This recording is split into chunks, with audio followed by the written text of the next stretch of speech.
Look at a map of the night sky. Find the dense, starry river of the Milky Way. Now, imagine that same cosmic map, not drawn on parchment, but etched into the very soul of a civilization. For over 1,000 years, in the sweltering lowlands of Central America, a people emerged from the jungle shadows and built a world of such staggering complexity and beauty that would endure time. This is not a story of a lost civilization. They were never lost. The Maya have always been here. Their descendants walk the earth today, speaking the languages of their ancestors. The true mystery is not where they went, but how they achieved what they did. How did a society without the wheel, without metal tools or pack animals, engineer cities that aligned with the dance of planets? How did they conceive of zero when Europe was mired in Roman numerals? This is a story of timekeepers, architects of the cosmos, a people who looked at the stars and carved their way in stone. This is the story of the Maya. Our story begins with a creation myth, a cosmological vision that would form the bedrock of everything to come. In the beginning, according to the Popol Vuh, the sacred book of the Quiché Maya, there was only a placid sea under a blank, empty sky. The creator gods, Hunapku and his companions, dwelled in this primordial stillness, but they desired to be heard and praised. Their first attempts at creation were clumsy, animals that could only squawk and howl, beings of mud that dissolved into the earth. Their masterpiece, humanity, was fashioned from maize, yellow and white maize for the flesh, maize dough for the muscles and limbs. We were, literally, people of the corn. This was not only an agricultural footnote, it was a sacred contract. The Maya saw their existence as intertwined with the cycles of planting and harvest, of life, death, and rebirth. Central to their universe was the world tree, the Wakachan. This colossal Keba tree stood at the very center of creation, its roots delving into the watery underworld of Xibalba, its trunk piercing the earthly realm, and its branches soaring into the 13 layers of the heavens. The 4 cardinal directions each had their own tree and color. East, red, the place of the sun's birth. North, white, the realm of ancestors. West, black, where the sun died each night. And south, yellow. This cosmic grid was the blueprint for every city they would build, every temple they would erect. A Mayan city was not simply a collection of buildings. It was a microcosmos, a sacred reflection of the celestial order. The central pyramid was their world tree, a man-made mountain connecting the earthly realm to the domain of the gods. To understand the Maya is to understand that for them, the line between astronomy, architecture, and religion was not just blurred, it was non-existent. To witness this philosophy made stone, we journey to Palenque, cradled in the lush, mist-shrouded foothills of Chiapas, Mexico. While Chichen Itza is grand and imposing, Palenque is a symphony in limestone, elegant and intimate. It feels less like a ruin and more like an abandoned dream. Here, in 1952, a Mexican archaeologist named Alberto Ruz Luillier made a discovery that would rewrite Mayan history. For 4 years, his team had noticed a curious stone slab in the floor of the Temple of the Inscriptions. It had holes, seemingly for lifting. When they finally raised it, they revealed a steep, rubble-filled staircase deliberately sealed centuries before. For seasons, they inched downward into the heart of the pyramid. What they found at the bottom was not a treasure chamber of gold, but something far more precious to the Maya, a royal tomb. In a massive, carved sarcophagus lay the skeleton of a man, his face covered by a mosaic jade mask of breathtaking craftsmanship. He was Lord Pakal, or Kinich Janab Pakal, the Sun Shield, who ruled Palenque for 68 years during its golden age in the 7th century. His discovery shattered the long-held belief that Mesoamerican pyramids were solely temples, not tombs. But the true marvel was the sarcophagus lid, a single massive stone slab, intricately carved with a complex scene. To some early observers, it looked like an ancient astronaut in a rocket ship. A man bent forward, manipulating controls, with flames erupting from his feet. A thrilling, if fanciful, interpretation.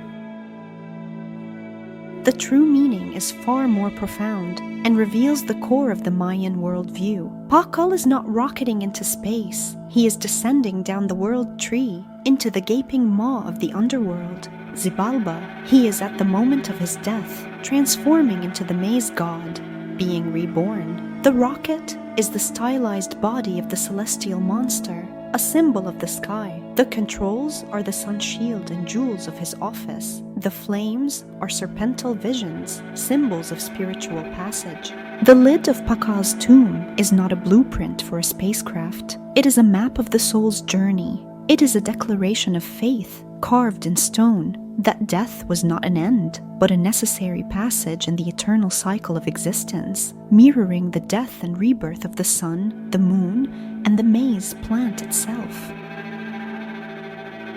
For centuries, the Maya were a silent enigma. Their magnificent cities stood, but their stories were locked away in a script of breathtaking complexity, a jungle of tiny, intricate glyphs that covered stelae, stairways, and pottery. Scholars dismissed it as mere priestly picture writing, a collection of occult symbols. The code seemed unbreakable. The key was not found in the jungle, but in the library of Dresden, Germany. Here, in the 1880s, a librarian named Ernst Fürstemann pored over one of only 4 surviving Mayan books, the Dresden Codex. He was a meticulous mathematician, and in those painted pages, he saw patterns. He realized the Maya were not just recording myths, they were calculating. He cracked their Vigesamal, base 20, numerical system, and, most importantly, deciphered the long count calendar. He understood that for the Maya, time was not a linear river flowing from past to future. It was a series of repeating, sacred cycles, wheels within wheels. A day was a kin. 20 kins made a winal, month. 18 winals made a ton, a 360-day year. 20 tons made a katun, about 20 years. And 20 katuns made a baktun, about 394 years. This breakthrough was like finding the Rosetta Stone for Mayan chronology, but the language itself remained a mystery. The final breakthrough came in the latter half of the 20th century, led by scholars like Tatiana Proskuriakov and Yuri Knorosov. They proved that the script was a fully functional logosyllabic system, a mix of logograms, symbols representing whole words, like a jaguar head for jaguar, and syllabic signs, symbols representing sounds, like pa, ka, ela. Suddenly, the stones began to speak. The grand monuments were not just anonymous tributes to gods. They were history. They recorded the births, accessions, wars, and deaths of specific named rulers. We learned of the fierce Tikal king, Jasao Chankawil I, who defeated his arch-rival from Kalakmul. We met the formidable Lady Kabalzuk of Yashilan, a queen who participated in sacred bloodletting rituals to summon visionary serpents. The Maya civilization transformed from a vague, priestly theocracy into a landscape of vibrant, competing city-states, with dynasties as complex and dramatic as any in medieval Europe. Nowhere is this marriage of writing, power, and astronomy more spectacularly displayed than at Copan in modern-day Honduras. Dubbed the Athens of the New World, Copan is a city of sculptural artistry, but its crown jewel is the hieroglyphic stairway. This monumental staircase, comprising 72 steps and over 2,000 individual glyphs, is the longest known Mayan inscription. It was commissioned in the 8th century by the 13th ruler Wazaklajun Uba Kawil, or 18 Rabbit, to tell the complete history of Copan's founding dynasty, stretching back to its semi-mythical founder, Yaxcucmu, first Quetzalcoatl. The stairway is a literal timeline in stone, a dynastic resume, meant to legitimize 18 Rabbit's rule by connecting him directly to his divine ancestors. But the Maya could never just record history, they had to place it within the cosmic clockwork. The stairway is meticulously aligned with astronomical events. On certain significant dates, the shadows cast by nearby structures would interact with the steps in specific ways, illuminating the history of a king with the light of the heavens. This obsession with celestial mechanics reached an almost unimaginable level of precision. They calculated the solar year at 365.2420 days, astonishingly close to our modern 365.2422. They tracked the synodic period of Venus, the planet's 584-day cycle, as a morning and evening star. With an error of just 1 day in 500 years, they understood the precession of the equinoxes, the 26,000-year wobble in Earth's axis. How did they achieve this? With no telescopes, no advanced optics. They were masters of naked eye observation, recording the movements of planets against the backdrop of stars over generations. Their patience was their greatest scientific instrument. This knowledge was power. By predicting an eclipse or the heliacal rising of Venus, the king priest could demonstrate his unique ability to commune with the gods of the sky, to maintain the cosmic order, and to ensure the sun would rise and the rains would come. In the 8th and 9th centuries, at the very peak of their intellectual and artistic sophistication, something catastrophic happened in the Maya heartland of the southern lowlands. One by one, the great city-states fell silent. In Copan, the magnificent sculptures of 18 Rabbit were defaced. After his capture and execution by a rival city, the royal court of Palenque ceased recording its history. In Tikal and Calakmul, the practice of erecting stelae to commemorate each Khatun simply stopped. The elite districts were abandoned. The intellectual class, the astronomers, the scribes, the architects vanished. The jungle, patient and relentless, began its reclamation. This was not an overnight apocalypse, but a slow, grinding collapse. What caused it? There was no single invading army, no single cataclysm. Instead, a perfect storm of crises converged. First, environmental overreach, centuries of intensive agriculture to feed a booming population, led to severe deforestation and soil erosion. Pollen samples from lake sediments show a dramatic decline in tree pollen and a rise in weeds at the time of the collapse. Second, climate catastrophe ice core and sediment data from the region now reveal a series of intense, prolonged droughts between 800 and 930 AD. These were not only dry spells, but mega droughts that would have caused widespread crop failure and famine. The reservoirs that sustained cities like Tikal dried up. Third, political instability. The Mayan system was built on a foundation of divine kingship. When the king, the conduit to the gods, could no longer call for rain or ensure prosperity, his divine authority crumbled. The social contract broke down. The intricate network of trade and alliance between city-states fractured. Warfare, once ritualized and aimed at capturing nobles for sacrifice, may have become more desperate and destructive. The result was a societal unraveling. The population of the southern lowlands may have fallen by 90% or more. People didn't vanish. They simply walked away from the great ceremonial centers, dispersing into smaller, sustainable communities. The grand cosmic experiment had failed. The gods, it seemed, had stopped listening. But the Maya story was not over. As the southern cities faded, a new power was rising in the drier, less forgiving landscape of the Yucatán Peninsula. Chichen Itza was a different kind of Mayan city, more cosmopolitan, more militant, and a testament to the civilization's ability to adapt and reinvent itself.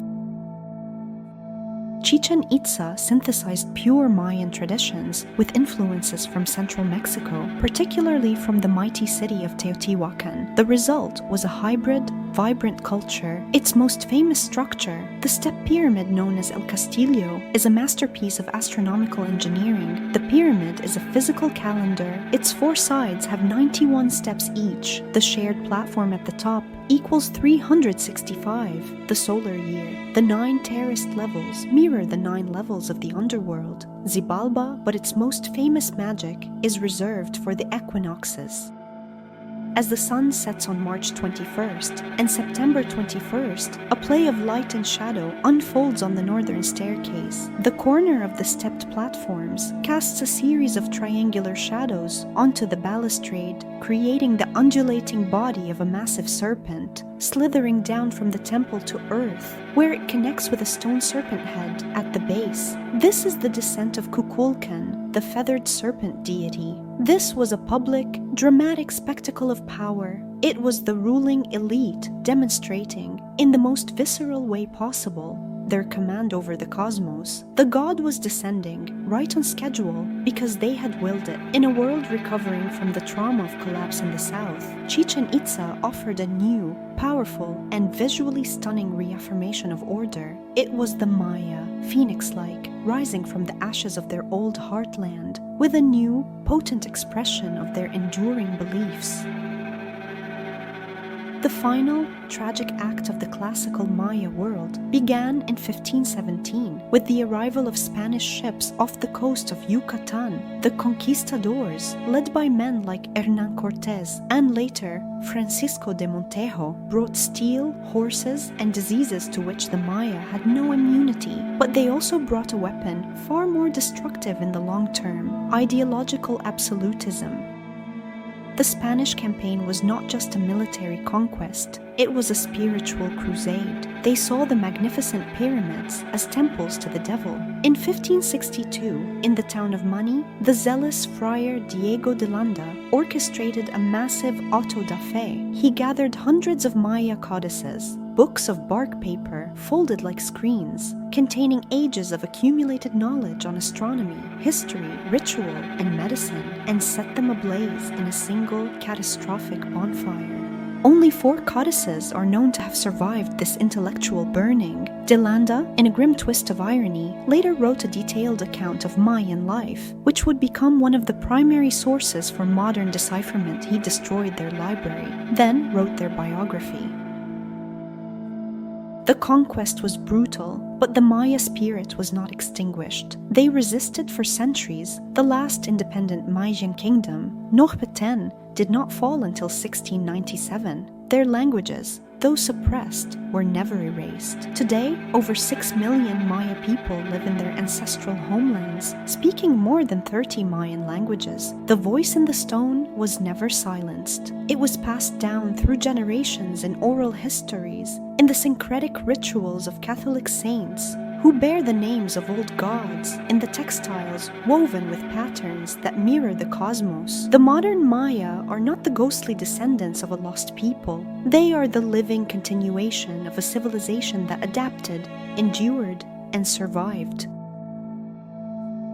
For many in the modern world, the Maya are synonymous with one thing: the 2012 phenomenon, as the 13th Baktun of the long count calendar approached completion on December 21st, 2012. Pop culture erupted with prophecies of global cataclysm and cosmic transformation. This was a profound misinterpretation born from a modern anxiety, not an ancient one. For the Maya, the end of a cycle was not an apocalyptic termination. It was a moment of renewal, of a world age ending and a new one beginning, much like our New Year's Eve. The evidence, monuments that mention dates thousands of years after 2012. The Maya were planning for a future they fully expected to arrive. The true legacy of the Maya is not a failed prophecy, it is a perspective. In an age of digital immediacy, they teach us the value of deep time and patient observation. They remind us that human genius is not dependent on specific technologies, but on the relentless human drive to find meaning in the world. They looked at the chaotic, beautiful dance of the heavens and saw not randomness, but order. They saw a cosmos governed by precise, knowable cycles. They built their world as a reflection of that cosmic order, seeking harmony between the earthly and the divine. They understood that time itself was a sacred substance, to be measured, honored, and woven into the fabric of their existence.